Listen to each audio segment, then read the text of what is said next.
말씀 사무엘상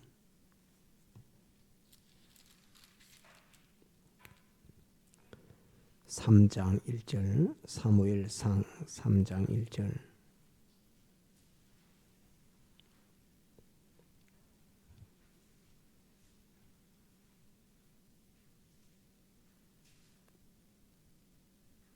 봉독합니다. 구약 412페이지, 구약 412페이지, 사무엘상 3장 1절.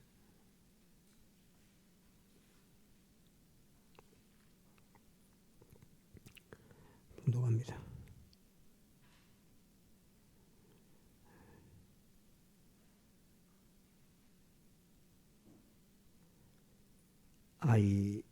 사무엘이 엘리 앞에서 여호와를 섬길 때에는 여호와의 말씀이 희귀하여 이상이 흔히 보이지 않았더라. 엘리의 눈이 점점 어두워 가서 잘 보지 못하는 그때에 그가 자기 처소에 누웠고 하나님의 등불은 아직 꺼지지 아니하였으며 사무엘은 하나님의 궤에 있는 여호와의 전 안에 누웠더니 여호와께서 사무엘을 부르시는지라. 그가 대답하되 내가 여기 있나이다 하고 엘리에게로 달려가서 가로되 당신이 나를 부르셨기로 내가 여기 있나이다. 가로되 나는 부르지 아니하였으니 다시 누우라. 그가 가서 누웠더니 여호와께서 다시 사무엘을 부르시는지라. 사무엘이 일어나 엘리에게로 가서 가로되 당신이 나를 부르셨기로 내가 여기 있나이다. 대답하되 내 아들아 내가 부르지 아니하였으니 다시 누우라 하니라. 사무엘이 아직 여호와를 알지 못하고 여호와의 말씀도 아직 그에게 나타나지 아니한 때라. 여호와께서 세 번째 사무엘을 부르시는지라. 그가 일어나 엘리에게로 가서 가로되 당신이 나를 부르시기로 내가 여기 있나이다. 엘리가 여호와께서 이 아이를 부르신 줄 깨닫고 이에 사무엘에게 이르되 가서 누웠다가 그가 너를 부르시거든 내가 말하기를 여호와여 말씀하옵소서 주의 종이 듣겠나이다 하라. 이에 사무엘이 가서 자기 처소에 누우니라. 여호와께서 임하여 서서 전과 같이 사무엘아 사무엘아 부르시는지라. 사무엘이 가로되 말씀하옵소서 주의 종이 듣겠나이다. 여호와께서 사무엘에게 이르시되 보라 내가 이스라엘 중에 한 일을 행하리니 그것을 듣는 자마다 두 귀가 울리리라. 내가 엘리의 집에 대하여 말한 것을 처음부터 끝까지 그날에 그에게 다 이루리라. 내가 그 집을 영영토록 심판하겠다고 그에게 이른 것은 그의 아는 죄악을 인함이니 이는 그가 자기 아들들이 저주를 자청하되 금하지 아니하였음이니라.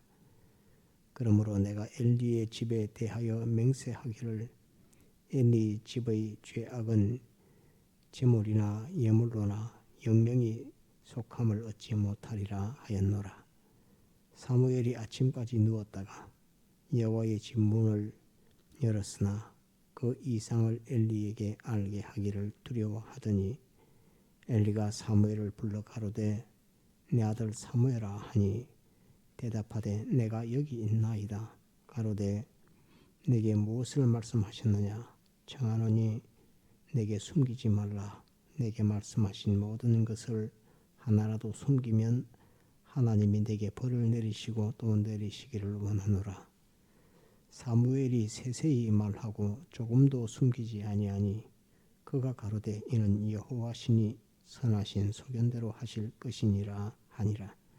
사무엘이 자라매 여호와께서 그와 함께 계셔서 그 말로 하나도 땅에 떨어지지 않게 하시니 단에서부터 브엘세바까지의 온 이스라엘이 사무엘은 여호와의 선지자로 세우심을 입은 줄을 알았더라. 여호와께서 실로에서 다시 나타나시되 여호와께서 실로에서 여호와의 말씀으로 사무엘에게 자기를 나타내시니. 여기까지 봅시다.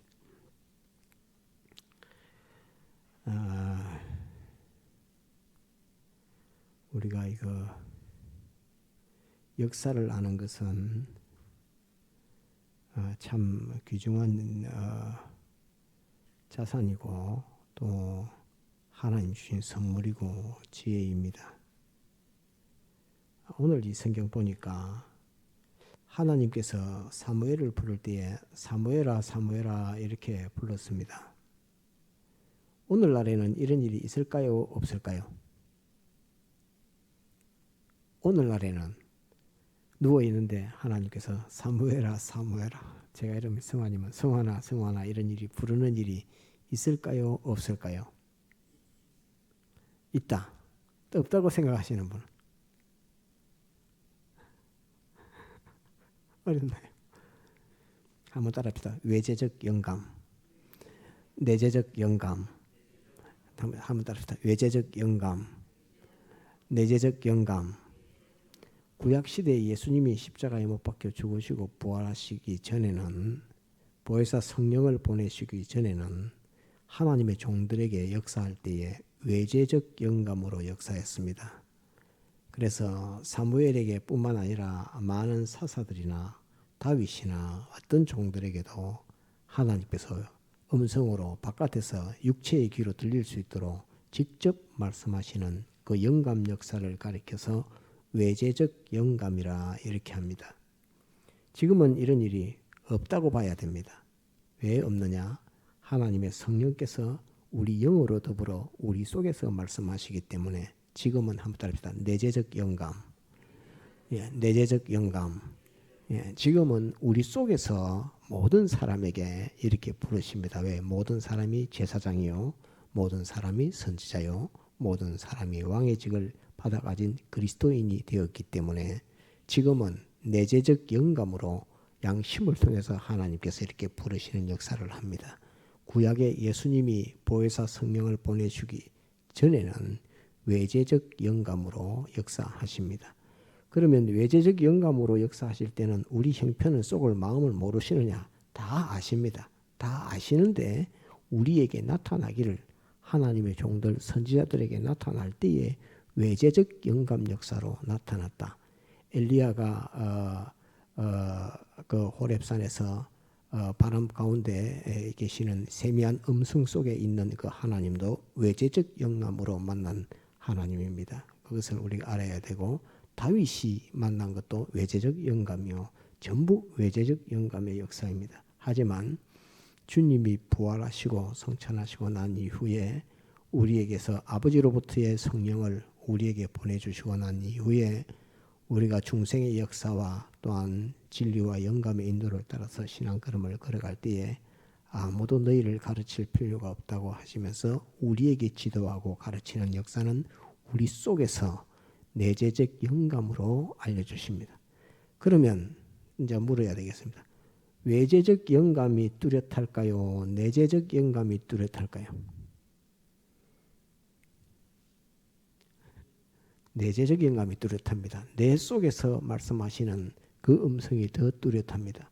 더 뚜렷한데 그것을 하나님께서 우리 속에서 말씀하시는 그것을 듣는 귀를 가려워서 그걸 안 들으려고 합니다.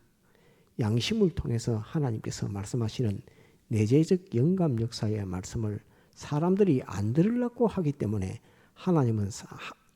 사람들은 하나님께서 말씀하시는 말씀이 나에게 한 적이 없다라고 생각할지 모르겠지만 그게 아니고 자기가 귀를 막고 양심을 기울여서 그 말씀을 듣지 않기 때문에 뚜렷한 하나님의 말씀, 누가 소리도 안 했지만은 내 양심에 가책이 될 만큼 찔리는 그 말을 하나님이 하실 때에 그것은 바깥에서 뭐라고 하는 소리보다도 내 속에서 더 큰 울림으로, 더 큰 가책으로 나에게 책망하는 말씀으로 하나님은 말씀하실 때가 있습니다.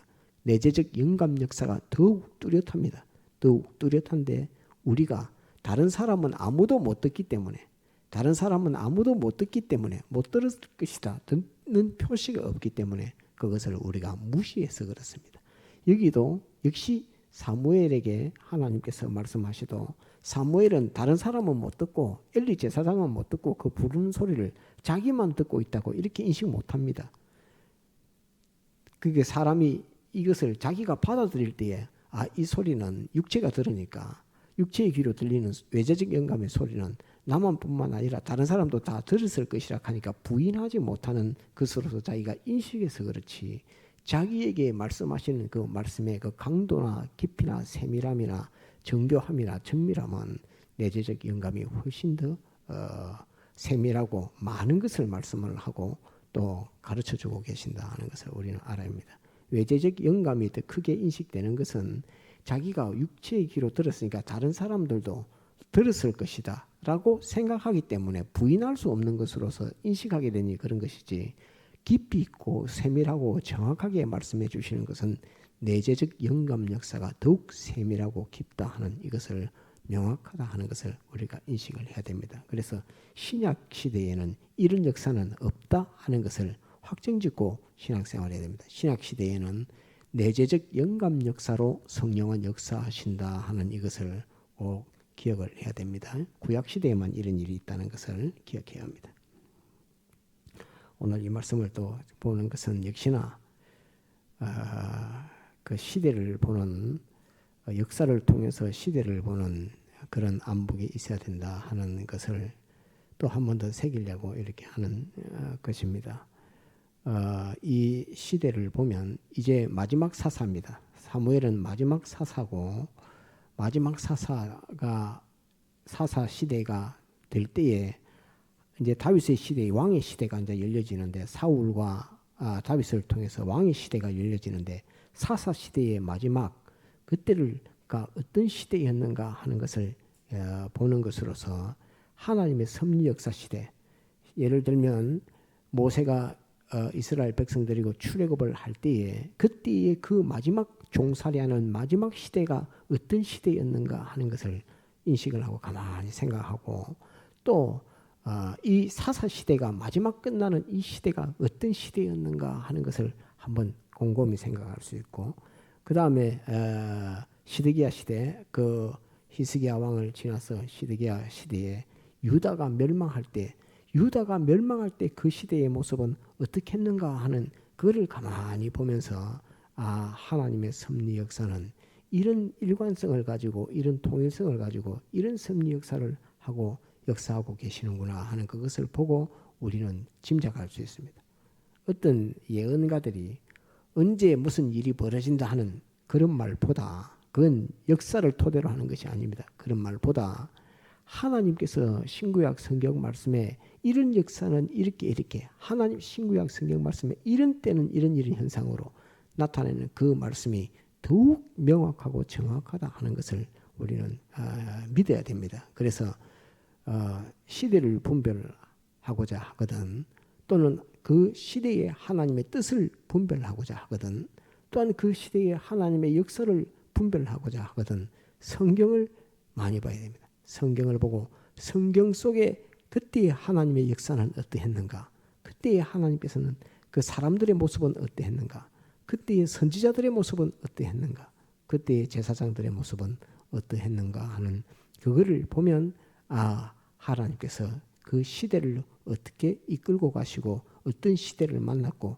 그 시대가 끝이 날 시대인지 시작하는 시대인지 중간의 시대인지 거기서 하나님은 어떤 변화를 줄 것인지 그런 것들을 알아갈 수가 있습니다. 그래서 우리 공회 순교하신 목사님께서, 우리 그 서북의 목사님 서 목사님께서 미국에 계실 때에 앞으로는 어떤 교리가 나와서 세계를 밝게 깨우치겠는가, 어떤 교리가 다음 세대를 비추겠는가, 그거를 연구하고 오라 이렇게 하신 것이 순교하신 목사님께서 그런 부탁을 했습니다. 그런데 그건 너무 어려운 일이라, 앞으로 시대가 어떤 시대가 될지는 너무 어려운 일이라 해서 그거 공부는 못한다고 이렇게 하셨다는 것을 우리가 목사님 교훈을 통해서 우리가 배울 수가 있습니다. 곧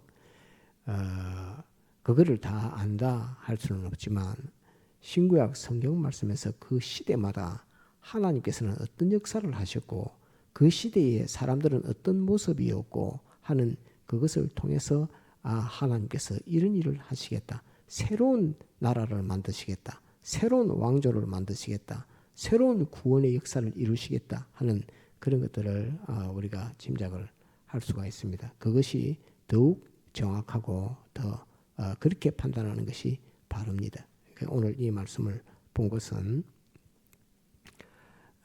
이 사사 시대가 끝나는 그 무렵에 있어서 엘리 사사는 그 이스라엘 백성들이 존경하는 사사고, 그때는 조금 평안이 있을 그 사사 시대인데, 주위에는 블레셋이라는 저 적군이 생겨서 그 이스라엘을 좀 괴롭힐 그럴 때입니다. 블레셋과 싸움에서 가장 큰 전과를 올렸던, 큰 싸움을 했던 사사 이름은 삼손입니다. 삼손이 다곤의 그 사당, 제사 지내는 그 사당에서 몸을 기둥 두 개에 붙들고 굽혀서 그 사당을 다 허물어뜨림으로 말미암아서 거기서 수십 많은 고관 대작들을 임금을 다 멸했던 그 역사가 삼손 시대의 역사가 있었고, 이제 그 블레셋이 지금 이제 이스라엘의 시대가 바뀔 때에 다시 블레셋이 등장하는 그것을 볼 수 있습니다. 이 블레셋이 지금 어디라고 했지요? 그 하마스가 있는 테러 단체, 하마스가 있는 한번 답시다. 팔레스타인. 예, 팔레스타인. 지금 팔레스타인이 블레셋입니다. 블레셋인데 지금 성경에 나오는 가드 이건 전부 다 해안 지역입니다. 가드에 지금 미국 대통령 트럼프가 뭐 하겠다고 이야기했죠? 여기다가 저 팔레스타인 싹 다 몰아내고 여기다가 휴양지를 만들겠다, 이렇게 지금 트럼프 대통령이, 미국 대통령이 그렇게 발표를 했습니다. 곧 가사 지방에 거기에 이스라엘을 괴롭히는 그들을 싹 몰아내고 거기에다가 지금 사람들이 휴식하는 그곳을 만들겠다. 왜? 그곳은 해안가로서 이집트, 애굽과 이스라엘을 중간에 있는 그 지역이 팔레스타인이고, 그것이 거기에 지금 좋은 바다 해변을 두고서 이렇게 있습니다.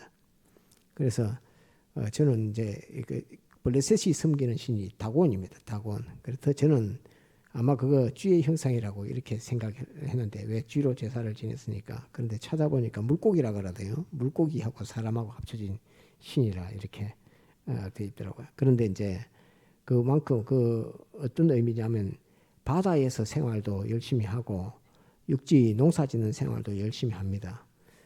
그런데 이제 이 전쟁이 끝나고 이스라엘이 완전 패전을 하고 여호와의 법궤도 뺏겨서 아스돗으로 갔다가 아스돗에서 또 가드로 갔다가 여호와의 궤가 이렇게 옮겨가는 그런 역사가 있습니다.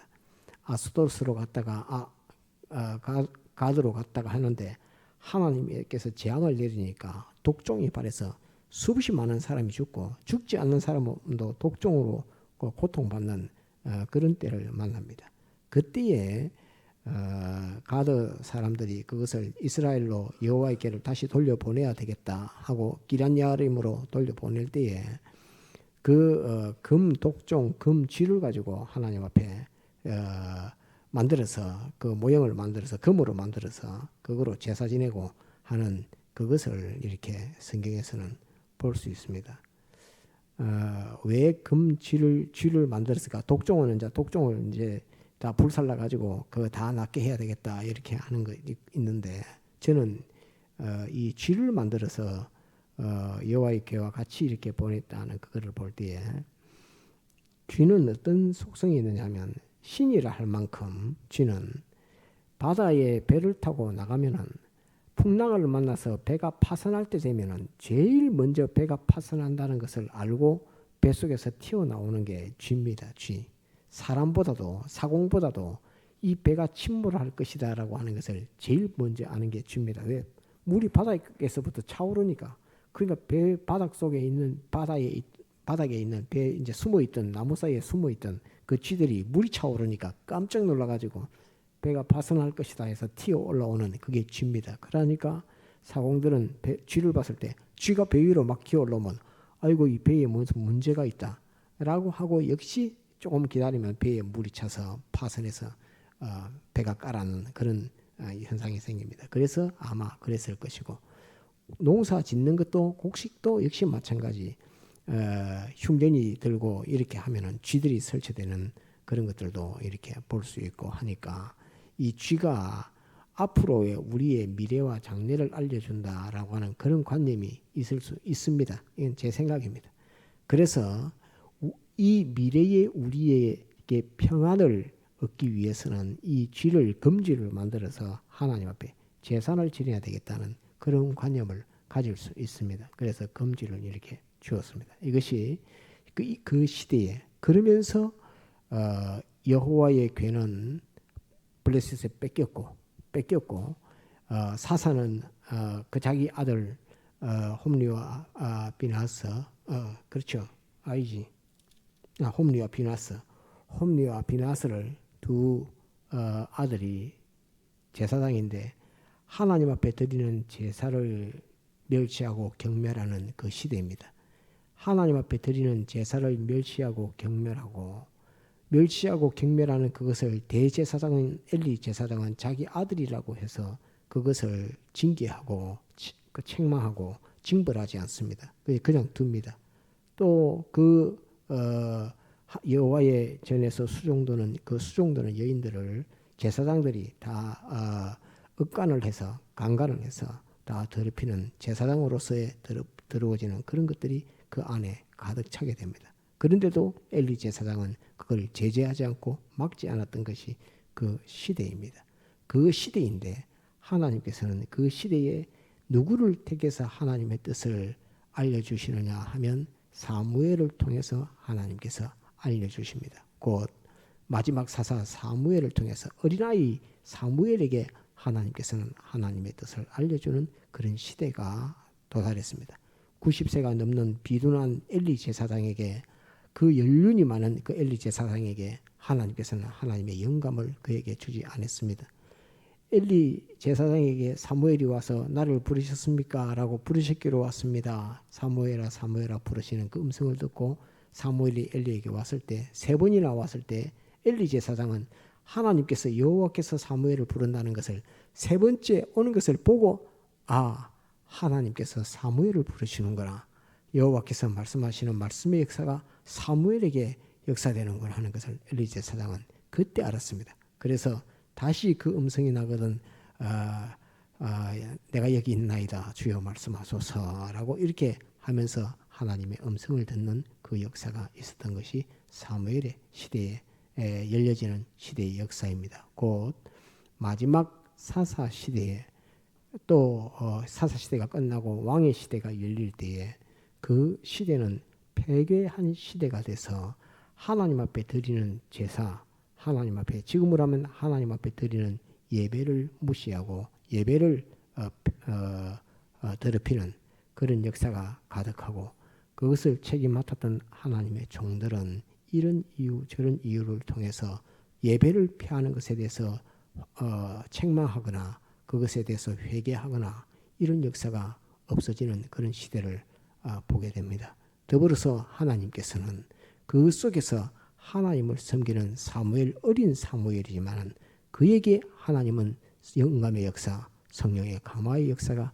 그에게 있었다 하는 이것을 우리는 볼 수 있습니다. 이후에 엘리는 블레셋과의 전쟁이 일어납니다. 전쟁이 일어났을 때에 엘리 제사장의 그 아들 두 홈리와 비나스는 전쟁에서 죽고 여호와의 궤도 다 뺏기고 엘리 제사장은 그 여호와의 법궤가 뺏겼다는 그 소리 듣고 의자에서 자빠져서 목이 부러져서 죽고 홈리와 비나스의 그 아들은 큰아들의 아들은 부인은 아들 며느리는 아기를 놓다가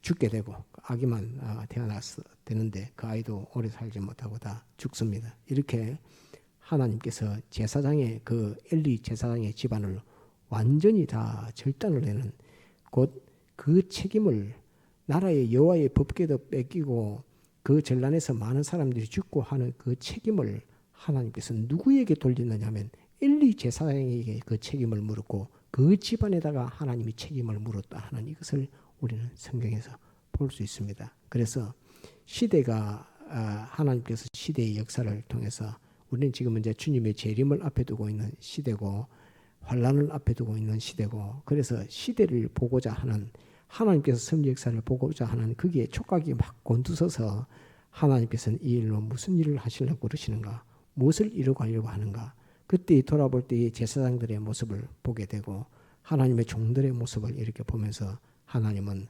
한국 교회를 어떻게 끌고 가시려 하시는가 시대를 어떤 시대를 만들려고 하시는가 어떤 변화를 주시려고 하시는가 하는 그것들을 우리가 미루어서 생각하고 또 말씀하시는 그 말씀을 듣고 깨달아서 바로 알려고 하는 그런 것들이 있습니다. 그래서 오늘 증거하고자 하는 것은 하나님의 계통의 이 은혜의 역사, 하나님의 섭리 역사에 있어서 가장 큰 획으로 우리가 기준을 삼아야 되는 것은 하나님의 종들의 그 신앙이 어떻는가 한번 따라합시다. 하나님의 종들의 신앙이 어떻는가 그러니까 하나님의 종들의 그 신앙이 죄에 대한 경각심을 가지고 있는가 없는가 그런 것들을 보는 이것이 시대를 보는 잣대이며 나침판과 같은 것이며 척도입니다. 그래서 하나님의 종들이 죄에 대한 경각심 천주교에서 종교개혁 할 때도 역시 마찬가지입니다.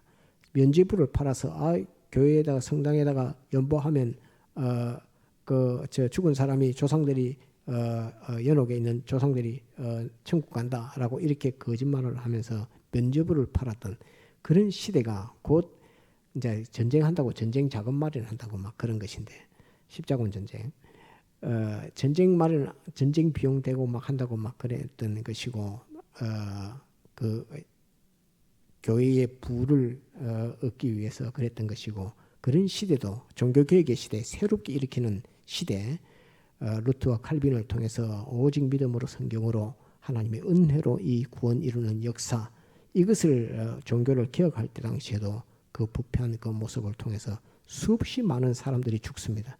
수없이 많은 사람들이 죽는 그 죽음을 통해서 하나님께서는 새로운 빛의 광명의 시대를 열어서 보여준 것입니다. 곧 엘리 제사장의 시대와 같은 블레셋을 통해서 전쟁을 통해서 사무엘의 시대를 하나님이 열어주신 것처럼 종교개혁 시대도 그렇게 했고 오늘도 이 가만히 보면 하나님의 종들이 죄에 대한 경각심이 사라지고 죄를 물 먹듯 먹고 마셔도 그에 대해서 감각이 없어지는 시대를 맞았을 때 하나님께서는 다른 역사를 하신다 하는 그것을 볼 수 있습니다. 그래서 하나님께서 하시는 섭리 역사를 성경을 통해서 과거에는 하나님께서 어떻게 섭리 역사하셨고 그 시대는 어떤 모습이었는가 하는 것을 보면서 앞으로 하나님께서 열어가실 시대는 어떤 시대로 열려질 것인가 하는 것을 그걸 미루어 짐작하고 예측하고 이렇게 하게 됩니다.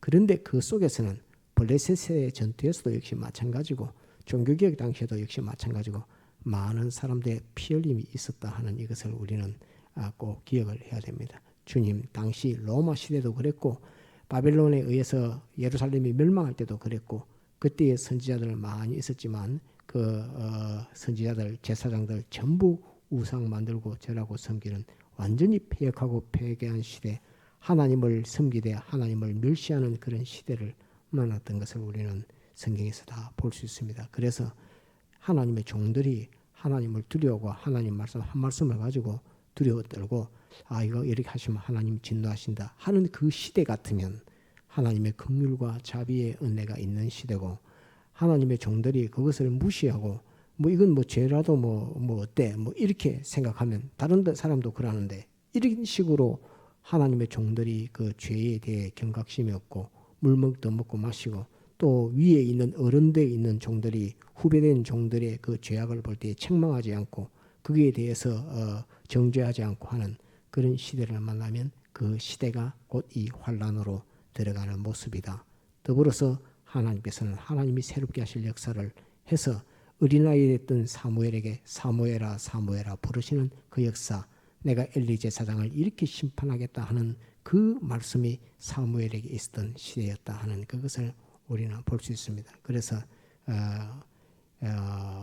이제 세상이 급변하게 되고 또 전쟁이 끝날 듯 하지만 끝나지 않고 전쟁은 자꾸 커져 나가고 하는 많은 청년들이 죽어가고 하는 그런 모습들을 볼 때에 하나님께서 이 일을 어떻게 인도하시고 역사하실 것인가 하는 것들을 그것이 또 나름 걱정되고 성경에는 다 이런 역사들이 있었는데 지금 일어나는 모습들이 그러한 모습 속에 한 모습이다 하는 그것을 생각할 때에 마음이 무겁고 일단 주님께서 어떻게 역사하시려고 이렇게 하시는가 하는 그에 대한 생각을 가집니다. 절대로 기쁜 마음이 아니라 염려되고 걱정되는 마음이고